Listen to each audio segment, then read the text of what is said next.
Piggy manages to get his fat ass up onto that truck, I'll flap my arms and fly away. Rizzo snorts and sips some coffee from the paper cup. He and Flynn are sitting in their unmarked sedan on 5th Street, just off West Sedgley, in front of the Pentecostal church. A beat-up truck trailer covered with graffiti is parked in a lot across the street. And they got a tip it's where Piggy Rodriguez keeps his stash of cannabis. The snitch also telling Rizzo that Piggy is coming that afternoon to pick up a suitcase full. "What do you think he goes?" says Flynn. "300? Try 350 at least. He should sign up for the Wing Bowl," Flynn says, referring to the annual eating competition, held before 20,000 fans at the Wells Fargo Center before it was canceled. "You'd think those guys would be huge, but they're not. Notorious Bob, Dave Brunelli, they're big guys, but nothing like Piggy. I shouldn't have mentioned the Wing Bowl. Now I gotta take a dump." Rizzo's iPhone rings. He lifts it from his pocket, his blood pressure spiking as soon as he sees the number. After a moment, he answers. "Yeah?" he says. "Ed, it's Marie at Sunset Senior Living." "What now?" "Lisa really did it this time." "Just tell me." "There was a dust-up at bingo. Apparently Sarah Cranford took your mother's seat. There was a lot of yelling. Then Lisa started in with the threats." "That's no big deal. She always makes threats." "Well, this time she acted." Rizzo closes his eyes. "What did she do?" "She removed her depends, walked into Mrs. Cranford's room, and urinated on her couch." Rizzo exhales. "I'll be there." "We can't have this sort of thing." "Unbelievable," Rizzo says, hanging up. "What?" "Take me back to the station. I have to pick up my car and drive to the old folks' home, see my mother." "It's called assisted living now, not old folks' home. You're not PC. You ever go to one, you call it an old folks' home too. Bunch of white hairs sitting around in wheelchairs. They herd them into the big room for karaoke night. Looks like a goddamn box of Q-tips." An hour later, Rizzo walks into Sunset Senior Living on Baltimore Pike. He sees the sign, and his mind skips to the brochures showing old people sitting around a table, laughing, carrying on, above a banner that reads, "Don't bother visiting this weekend, son. I'm way too busy." What a crock. The facility is housed in an old stone mansion that was home to a department store magnate 100 years before. It's the latest stop in what Rizzo thinks of as his mother's farewell tour. Lisa Rizzo having been kicked out of 3 other homes before sunset. Rizzo enters the lobby and pauses to steel himself. No one is on the direct-from-grandmother's house Queen Anne chairs or sofa, but 4 or 5 women are parked on wheelchairs around the room. 2 of them are speaking to each other. 2 more stare into space, and 1 looks to be asleep, her neck almost horizontal to her torso. Rizzo crosses the worn carpet, past the unused billiard room and the empty library to the elevator. Riding to the 2nd floor, he scans the events listed for the month. Fitness fun every morning, bingo in the afternoons, karaoke night, movie night, ice cream social, beating with Betty, brain teasers with Bob.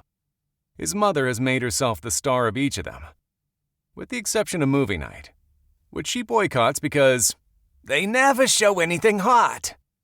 When Rizzo enters her room, he finds his mother standing by her walker, tapping on her cell phone. She looks up at him and smiles, until she sees the look on his face. "What?" "Don't pretend you don't know why I'm here."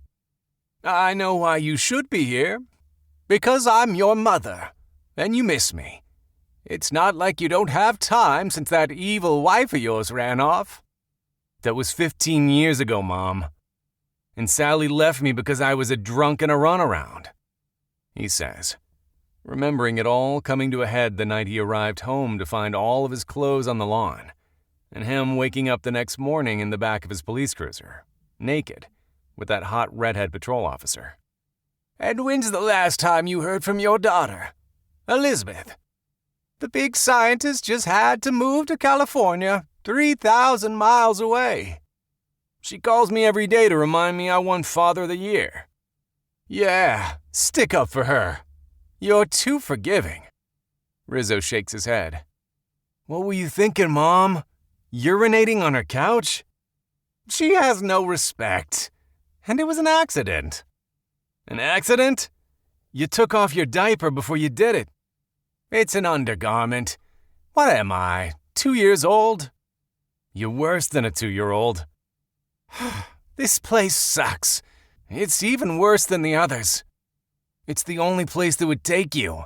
The only place left. Rizzo sits down and motions for his mother to do the same. I don't like sitting, she says, but does it anyway. Mom, please listen to me. I practically had to beg to get you in here. They found out about you being kicked out of those other places. Ha! They had an empty room, is all it took. You're running out of assisted living homes to... Assisted dying, you mean? Rizzo takes a deep breath. Counts to 5. You know where I got the idea? Seinfeld. Remember that episode where Poppy pees on Jerry's new couch? Jesus, Mom. Call me Lisa. I'm not calling you Lisa. It's not even your name. Do you have your car or your truck? The car. Why? I can't get in the truck. It's too high. And we need to go see Father Kane. You'll see him on Sunday. I'm not waiting. I have a venal sin on my soul thanks to that bitch Sarah Cranford, and I have to give my confession. You just want to flirt with that priest. Lisa smiles. He looks like your father, and I haven't had any companionship since Earl Moody. The hell is Earl Moody? My latest bed warmer. He passed 2 weeks ago. For crying out loud, Mom, I don't need to hear this.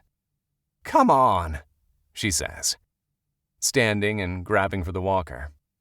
When they arrive at the church, he pulls her walker from the back seat and helps her out of the car. The walker gets caught on the lip at the bottom of the concrete handicap ramp, and Lisa starts to fall forward, but is caught by a thin man with large hands, who appears to Rizzo to be in his 50s. Rizzo thanks the man, who tells him to think nothing of it. Something about him, or his voice, seeming familiar to Rizzo. Turning to watch the man go, Rizzo tries to remember where he'd seen him, but he can't. Hello, Father, Lisa sings to the priest, who's appeared in the doorway. Lisa thanks Father Kane for greeting them at the door.